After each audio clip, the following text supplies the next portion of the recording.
السلام عليكم ورحمة الله وبركاته والحمد لله وكفى والصلاة والسلام على النبي الذي اصطفى نبينا محمد وعلى آله وأصحابه ومن اهتدى بهداه أما بعد.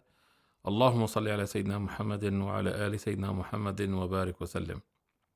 Allah subhanahu wa ta'ala has given us these opportunities to gain mercy. Ramadan is the month of mercy. It is totalitarian mercy that encompasses all aspects of our being. It teaches us how to detach ourselves from our desires that are so dominant in our systems: food, water, compassion. And then it also teaches us how to come closer to Allah subhanahu wa ta'ala with worshiping and reading His word, which is the Quran. Tonight in the United States, whoever started on the Tuesday of last month is going to be the 27th night after sunset here in the United States. A lot of people have anxiety. They have concern that, well, what should I do? What should I not do? How should I capitalize on this night? First of all, that we all know, and we should get this out, that this is a mere high probability night. The ulama have said that Laylatul Qadr could be anywhere in Ramadan. Of course, the majority opinion is in the last 10 days. Even some ulama said that actually the 17th of Ramadan, is the night when the Battle of Badr took place. That was Laylatul Qadr. Imam Shafi'i's madhab is that the 21st or the 23rd. Imam Ahmad's madhab is that it is exactly the 27th, and he basically bases his opinion on the Sahaba Radwanullahi alayhim, who said, وَسَلَامٌ هِيَ حَتَّى مَطْلَعِ الْفَجْرِ. Hiya, which is that night, right? In, of course, pronoun, is the 27th word of the surah. Therefore, it's the 27th. But these are all attempts to, what they call, conclude something which is inconclusive. So yes, the 27th night is very high probability. And it is something that the Ummah celebrates and sort of by default considers Laylatul Qadr, which is fine. What should we do? What should we do on the 27th night? The 27th night is a night in which a person should be very humble in front of Allah subhanahu wa ta'ala, and all other nights of Ramadan, and also the last 10 nights of Ramadan. One of the biggest mistakes that people do in these nights and blessed days is that they seek forgiveness of Allah subhanahu wa ta'ala for their sins that are past and sins that they cannot accomplish. Like there is a internal, mechanism that takes place in this logic that human beings have. So you will see a person who, for instance, smokes cigarettes. He will not be making dua in front of Allah to relieve him of this addiction of tobacco. He will ask Allah for forgiveness for all other sins that he may have not done. And this way he will have this idea in his mind that, oh yeah, I'm a person who seeks forgiveness from Allah. Right? Or a person, let's say, who is a person who does not treat his sisters fairly because he did not give them their fair share of the inheritance. He will never ask Allah to forgive him for that injustice. He will be actually focused on something else. So what we should do is we should be honest when we're making dua. Let's say if a person has some kind of addiction, some kind of problem in his life that he is actively engaged in, he should seek forgiveness from that particular sin, right? And ask Allah to give him relief. And that is the right approach, because it is very hard for the nafs to criticize itself. It is very hard on the soul that a person is self-critical to the point that he seeks forgiveness for his own existence sometimes.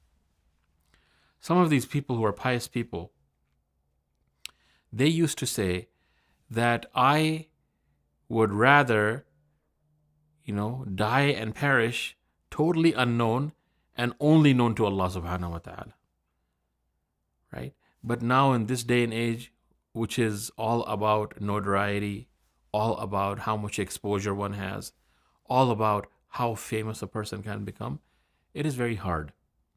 So on the night of the 27th, we should say the dua, of course, sincerely, like Rasulullah taught Aisha radiallahu anha, that what should I do when I coincide or find the Laylatul Qadr? Allahumma innaka afuun kareemun tuhibbul afwa afu anna.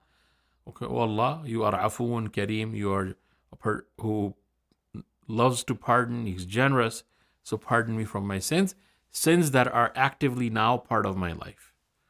Sins that are actively part of my life. And if we look at our life in our environment, we are actively engaged, knowingly or unknowingly, in many types of sins. From hurting people, to arguments, to extravagance, to addictions, to all kinds of things. You can start and cannot stop. So in Laylatul Qadr, try your best. Try your best to read some Quran. Variety is the spice of life, they say. And variety in worship also keeps a person from getting burned out. So do some dhikr of Allah. Do some meditative thought about what our life has been, where we're going, how we'll die. Then read some Quran. Do some dhikr, right? Listen to something that is positive.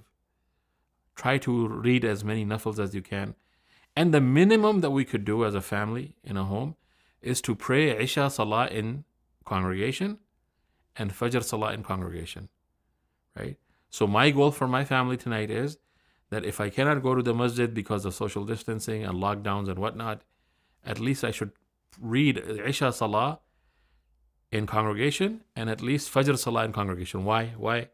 Because the Prophet ﷺ says, whoever reads Isha Salah in congregation, right, as if he has prayed all half of the night. And whoever prays Isha Salah and Fajr Salah in congregation, as if he has prayed all night standing up in front of Allah subhanahu wa ta'ala. So let's say if you have a family of 6 or 5 or 4, and we have older children, right? It doesn't matter. Not everybody can make it on time on the congregational prayer. So maybe the brother can take the sibling and say, let's read Isha together.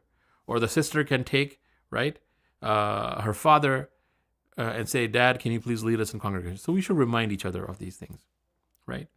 And if you can attend the Khatm al-Quran, of course, which is a big deal. People try to, make the 27th night as the Khatm al-Quran night.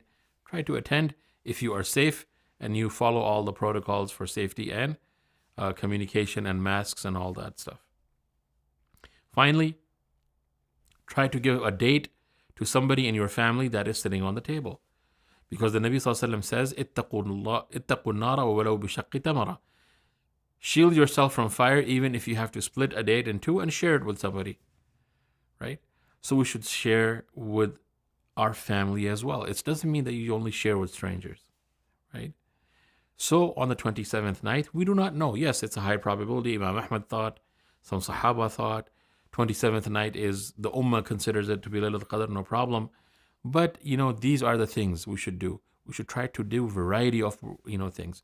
And also, if you go on GoFundMe and you see a cause that is humane, it is good and positive, donate $10. Oh, it's a non-Muslim cause. So what? Let's say if there's a person who's not from our religion, and let's say he needs money for medical bills. Give sadaqah. Go to GoFundMe, say $10, oh Allah, for your sake. If it's tonight, the Laylatul Qadr, forgive me, inshallah. Right?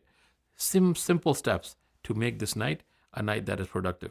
So we ask Allah subhanahu wa ta'ala keep us safe and sound and protected. Wa sallallahu ala sayyidina Muhammadin wa ala alihi wa sahbihi ajma'in.